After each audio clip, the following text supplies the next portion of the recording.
Good morning, guys. Welcome to 𝐒𝐓𝐀𝐾 Landscaper YouTube channel. Today's video, we are doing another riding shotgun because apparently you guys really like these kind of videos. My analytics have gone crazy over the past week alone. From the past couple of videos, you guys have been watching the videos more. I've been getting a lot more comments, a lot more interactions. So a big thank you, and finally listening to what you guys want to see. So thank you.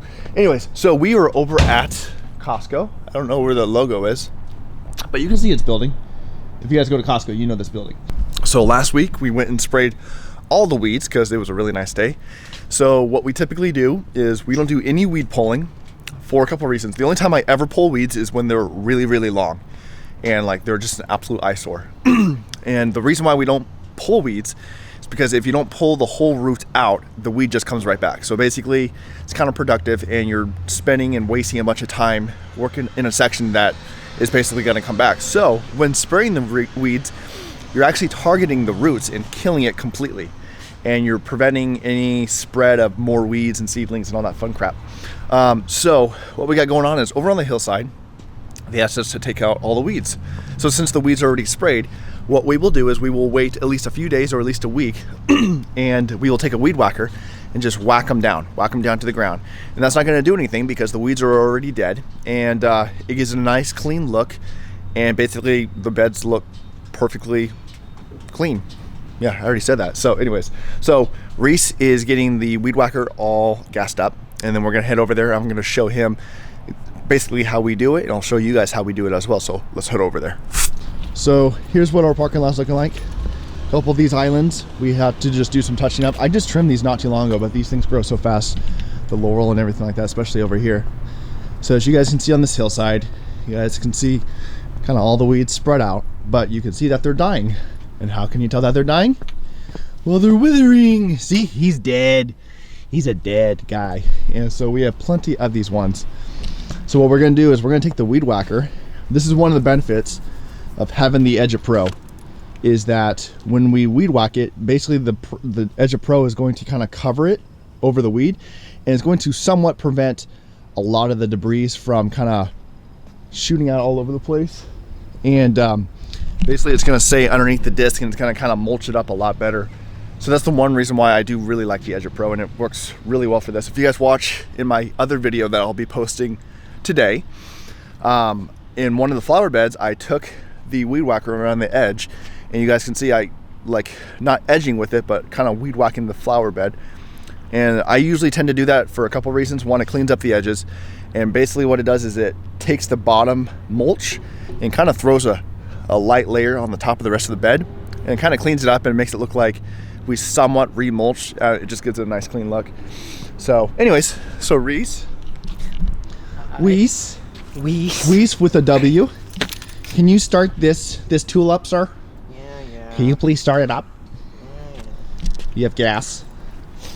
Do you have straight gas in there? Good. Okay, that was a test. Uh-oh.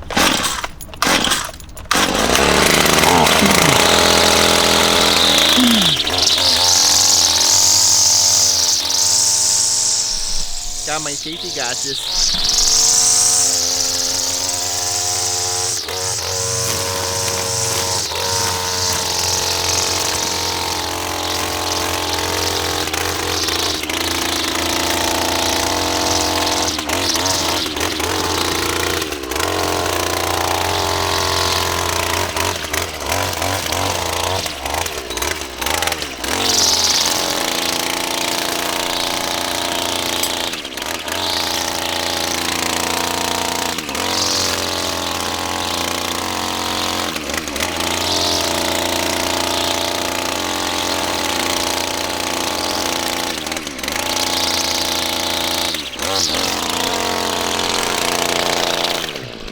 Go ahead and get it. So here, I'll go ahead and show you. You can hold this real quick.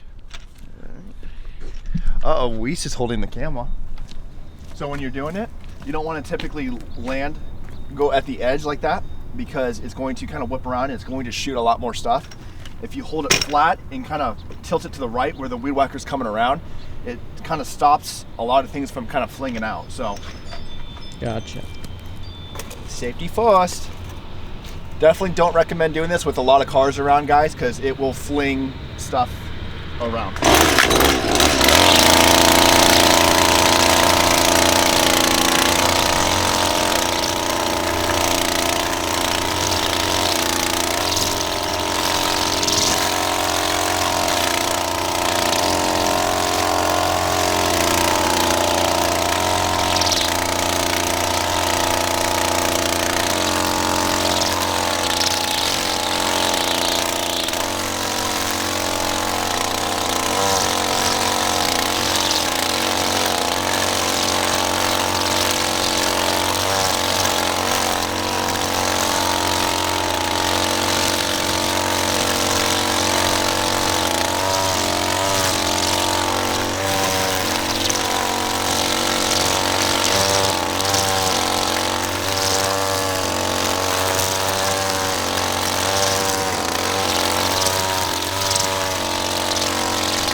Something was coming loose. Okay, so you can see I tilted more to the right because the string comes around, and the string kind of gets stopped because it's going into the dirt, which will prevent a lot of things from flinging out from really far. So it kind of keeps it a little bit more controlled, more in my area. Like I said, do not do this around vehicles, especially if you're up against windows with glass. Like, be really cautious. Lower the RPM, so like I said, you don't have that worry about any rocks flinging out further than you need to. And then definitely having the string longer. As you guys can tell, it was at a lower RPM. Having the string longer will prevent it from, like I said, a nice whip. It's going to cause things to fly off. So here you go. And then basically when you mulch, especially the big stuff, I'm talking to Weiss, especially the big stuff, when you take a big section, like there was that big weed over there, just kind of keep going over it and just mulch it up to where we had this little tiny stuff. And then what we'll do is we can grab a little the backpack blower, because we're going to have to blow out all the stuff that is basically coming around here. We'll blow that kind of back in there, or even better, we can kind of sometimes either blow it, if it's small stuff like this, we can blow it back up into the shrubs, because eventually we're going to trim those and I have to clean that up. Plus the material's already dead, it'll decompose, go back into the ground, so we're not worried about it. Got to get that lavender too. Anyways guys, so that is a little helpful tip if you're taking care of big open areas like this for flower beds, and if you do not want to have to pull the weeds once you after you spray them, then just doing that little simple trick with the weed whacker. Like I said, with the Edge Pro, it really helps because the disc helps kind of keep everything controlled and kind of sheltered. And I cannot express this enough. Do not do this around vehicles, and if you do, be very cautious and make sure they're your vehicles. So and make sure you have insurance.